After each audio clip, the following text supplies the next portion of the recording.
want them to be involved. And eventually, maybe, pag umabot na dun yung internet, maybe, eventually, they would be interested to host it themselves. Diba? But it's important to get them involved. We were hoping then to take advantage of available internet technology, geotagging or geomapping, so that social accountability initiatives, we were hoping that social accountability can benefit from those technologies. Tapos ang ginagawa namin dito, para mas maging pop or hip siya, gumagawa kami ng mga meme, gano'n. Tapos kinipost din namin sa Facebook, gano'n. Tapos nasi-share siya, hindi naman viral syempre, pero almost viral. So yun. Pero syempre, yung chronology naman talaga, mabilis. Pag-facilitating, pag-facilitate talaga na nandun na yung data mo kagad. Mas maganda na may technology talaga. These are not just digital. That there are still ways of doing things, even if it is not electronic or even if it is not connected to the World Wide Web. It can still be technological. Nako-connect kasi tinatapos namin yung location data. So once it's done, parang ganun yung public view sa Money Politics. Sa PCIJ stories, we write out the story, long form print, we do video, we do PubMats, social media, and we do visualization. So para siyang pag-editorial product, ang aming cue is for all our staff to develop content appropriate to platform. Okay. Ibig sabihin, merong equivalent ng Facebook post, Twitter post, memes. Okay, what do we want to do with in Kana Scale Up? First, we want to parang turn the tide na tulungan sana, help the citizens, ordinary citizens, transform from passive spectators of government behavior. Usually kasi we don't know how the government works, if we don't understand how they spend money, or how they plan the budget, so we don't understand why they arrive in such decision. But if we help them understand on these issues, then they would be able to participate in these processes. So along the way, we are helping them transform from passive spectators of government behavior into very active participants for change, for clean government, for a very responsive government. So sometimes parang heavy yung ganong trabaho, but it's just simply giving the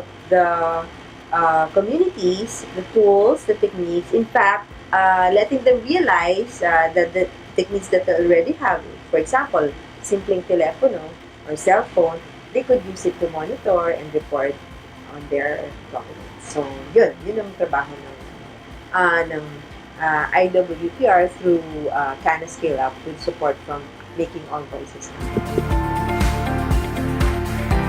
Yung deep involvement namin right now is with Mindanao. Why with Mindanao? Because a lot of mining operations happen in Mindanao. Number one. Number two, there are a lot of IPs who we see as very marginalized, no, dun sa discussion, na hindi nabibigyan ng sapat na kaalaman, sapat na kakayahan para ipaglaban kung ano yung nararapat sa kanila. And that's where we see that Bantay Kita can help. Yung IWPR, we don't believe in building new groups but what we want or what we are after is that if there are already existing groups or interested informal groups, and then there's already we want to bank on the existing strengths of community. So iba-iba yung profiles ng citizen action groups, but what binds them is that they want to have a very clean government, local government. What is interesting in them is that they hold sa age ngayon ng digital age, they still use the power of radio. Kasi sa communities, ang radio, it's still the parang medium of medium of scope and reach. Kahit sa pinakamalayong mga barrio or sitio, sila pa rin ang pinakikinggan. Unlike yung, syempre, yung internet, concentrated lang sa ilang sections ng society natin. Meron kaming loyal community ng public who grew with PCIJ as long-form print, investigative reporting.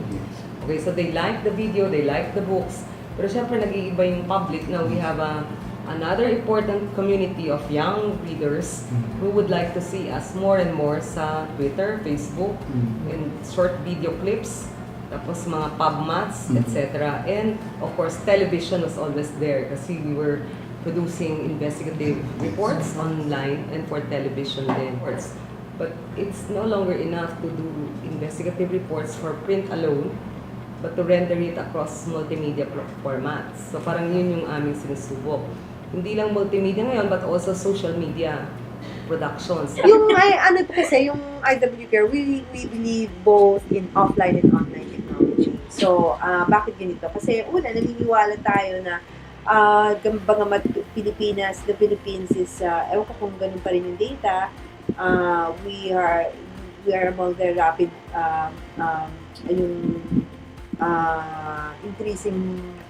rapidly increasing population ng cellphone users, smartphone users, at saka syempre yung internet, gano'n. Pero nagkakatalo pa rin dun sa issue ng access, di ba? So there's still a digital divide.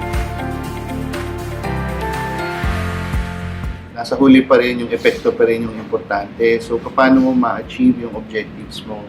Kapag yung isang tool, di siya gumagana, palitan mo immediately. Pero ultimately ang tanong ay, yun ba ay nakakatulong o nakakabalakid para ma-achieve mo yung objective of citizen empowerment or capacity building? Mas yun yung naging focus.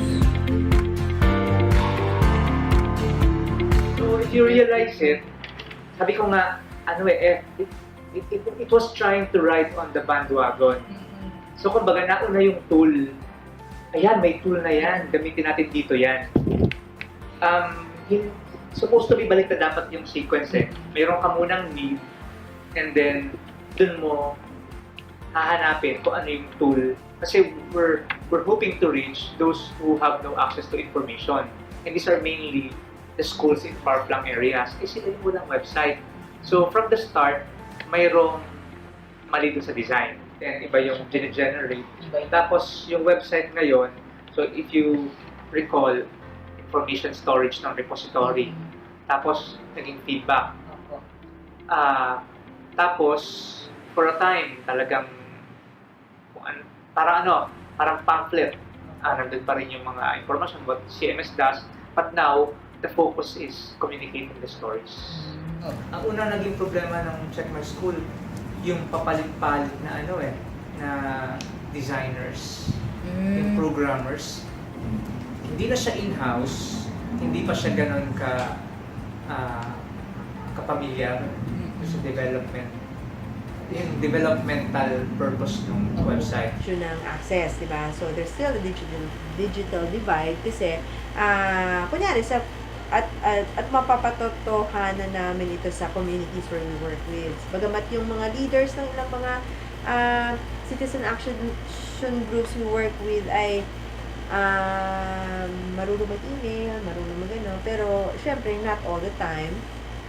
Syempre may issue pa dyan ng kalikasan o kung may bagyo, lalo na sa mga talagang prone areas ng bagyo, talagang down palagi ang So kaya ang dito sa project nito, we use both we emphasize both the online and offline technology. So, yung online technology, syempre nandiyan yung Facebook, yung Twitter, yung mga ganyan. So, nung pinackage namin yung project, at ito, at least nakita na namin nung umpisa. Pero the way we'd like to go about it is to, number one, partner with a local CSO and an academic institution in the locality of the IPs that will help them with the project. Kumbaga, yung technology, yung hardware, yung software, baka naka-lodge siya sa CSO or academic institution, pero yung, for example, yung pag-conduct ng actual mapping, gusto namin sana part na yung IP representative. In fact, partner na rin sila sa training.